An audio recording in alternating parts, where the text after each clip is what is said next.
Hi, welcome back. Birthday సిరీస్లో main అనమాట. అంటే బర్త్డే రోజు మార్నింగ్ మా పాపనైతే ఇంకా రెడీ చేసేస్తున్నాను. ఇంట్లో పూజ అంతా కంప్లీట్ చేసుకున్నాము. నెక్స్ట్ అయితే స్కూల్ దగ్గరికి రెడీ అవుతున్నాం అనమాట. అంటే ఫస్ట్ టెంపుల్కి వెళ్దాం అనుకున్నాం, కానీ ఆ రోజు టీచర్స్ డే కదా, September 5th సెలబ్రేషన్స్ అయిన తర్వాత ఇంకా కిడ్స్ అందరినీ ఇంటికి పంపించేస్తామన్నారు. సో మేము టెంపుల్కి వెళ్ళి వచ్చి మళ్ళీ స్కూల్ దగ్గరికి వెళ్ళేసరికి లేట్ అయిపోతుంది కదా అని ఫస్ట్ స్కూల్కి వెళ్ళిపోయాం అనమాట. మా పాపనైతే ఇలా రెడీ చేశాను. ఎలా ఉందో కామెంట్ చేసేయండి. ఇంకా స్కూల్ దగ్గరికి వెళ్ళి వాళ్ళ ఫ్రెండ్స్ అందరికీ గిఫ్ట్స్ ఇచ్చిందనమాట. అలాగే ఒక జ్యూస్ బాటిల్, పల్లీ చెక్కి ఇచ్చాము. చాక్లెట్ బదులు కొంచెం మంచిది కదా అని చెప్పి. ఇంకా టీచర్స్ కూడా స్వీట్స్, డ్రింక్ బాటిల్స్ అవన్నీ ఇచ్చేసి వచ్చేసాం అనమాట. అక్కడ సెలబ్రేషన్స్ అవుతున్నాయి కదా, ఫుల్ హడావిడిగా ఉందన్నమాట. అందుకే అక్కడ వీడియో ఏం తీయలేదు. ఇంకా నెక్స్ట్ ఇంటికి వచ్చేసి కొంతమందితో ఫోన్లు మాట్లాడించేసిన తర్వాత టెంపుల్కి స్టార్ట్ అయిపోయాం. మేము సింహాచలం వెళ్ళాము.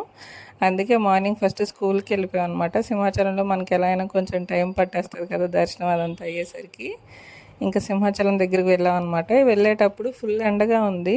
మళ్ళీ మేము బయటకు వచ్చేసరికి ఫుల్ వర్షం అనమాట. అది కూడా ఓన్లీ టెంపుల్ దగ్గరే పడింది. మళ్ళీ అంటే టర్నింగ్స్లో పడలేదు. ఆ దారిలో అంతా ఫుల్ ఎండగా ఉంది. మళ్ళీ బయటకు వచ్చేసరికి ఇంకా అక్కడ దర్శనం అయితే చాలా బాగా జరిగింది. 300 రూపీస్ టికెట్కి వెళ్ళాం, కానీ కొంచెం టైం పట్టింది. ఫుల్ రష్గా ఉందన్నమాట ఆ రోజు.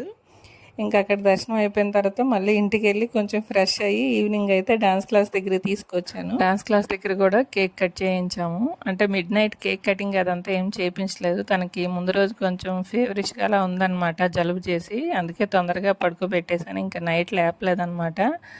ఇంకా డాన్స్ క్లాస్లో అయితే పిల్లలతో కేక్ కట్ చేస్తుంది కదా, తనకి కొంచెం హ్యాపీగా అనిపిస్తుందని అక్కడికి తీసుకెళ్ళాము. అందుకే అది కొంచెం డల్గా ఉంది, అంత యాక్టివ్గా లేదు. బర్త్డే రోజు ఎప్పుడు డల్ అయిపోతుంది ఏంటో. ఇంకా అక్కడ కూడా కేక్ కట్ చేయించేసి పిల్లలకి స్వీట్స్, చాక్లెట్స్ అవన్నీ ఇచ్చి రిటర్న్ అయితే ఇంటికి వచ్చేసాం. అక్కడే చాలా టైం పట్టేసింది, లేట్ అయిపోయింది అనమాట. ఆ రోజంతా ఫుల్ హడావిడి అయిపోయింది. 1 by 1 బయటికి వెళ్ళడమే సరిపోయింది. ఇంక ఇంటికి వచ్చి చిన్నగా డెకరేషన్ అది చేసి నైట్ కేక్ కటింగ్కి రెడీ చేసాం అనమాట. ఆ వ్లాగ్ అయితే నెక్స్ట్ షేర్ చేసుకుంటాను. ఎవరు లేరు, మా అన్నయ్య వాళ్ళు, మేము, మా చెల్లి వాళ్ళే. కాకపోతే ఇంట్లో మనం ఆర్డర్ ఇచ్చిన కేక్ కట్ చేయించి తర్వాత డిన్నర్కి వెళ్ళాము. ఆ వ్లాగ్ అయితే నెక్స్ట్ షేర్ చేసుకుంటాను మీతోటి. డ్యాన్స్ క్లాస్లో అయితే ఇలా అయ్యాయి అనమాట సెలబ్రేషన్స్. ఫుల్గా ఎంజాయ్ చేసింది. అక్కడ పిల్లలు, పేరెంట్స్ అందరూ కూడా మంచిగా విష్ చేశారనమాట. మీ అందరూ కూడా మా పాపకి విష్ చేసేయండి, హ్యాపీగా హెల్తీగా ఉండాలని.